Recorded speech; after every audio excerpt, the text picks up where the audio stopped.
গত রাত্রেই শহরে চলে এসেছেন ইস্ট বেঙ্গলের সদ্য যোগ দেওয়া স্প্যানিশ অ্যাটাকিং মিডফিল্ডার ভিক্টর।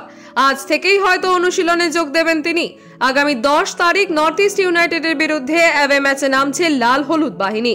প্রয়োজনে ভিক্টরকে সেই ম্যাচে কিছুক্ষণ দেখে নিতেও পারেন কার্লোস কুয়েদ্রাত, কারণ তারপরেই মুম্বাই সিটি এফসির মতো কঠিন প্রতিপক্ষের মুখোমুখি হতে হবে লাল হলুদ বাহিনীকে।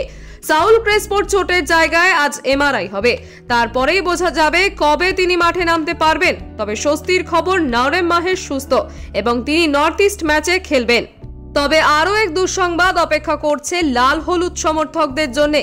ভারতীয় ফুটবলের এক অদ্ভুত নিয়মের গেরোয়ে হয়তো এই ম্যাচেও দল পাবে না নির্ভরশীল মিডফিল্ডার সৌভিক চক্রবর্তীকে।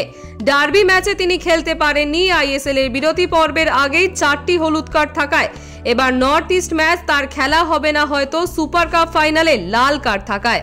আইএসএল এর 4টি হলুদ কার্ড থাকায় সুপার কাপের প্রথম ম্যাচ খেলতে যদি দেওয়া হয়, তাহলে সুপার কাপের ফাইনালের শাস্তি কেন আইএসএল এর ফাইনালে বহন করতে হবে সেই নিয়েই উঠছে প্রশ্ন।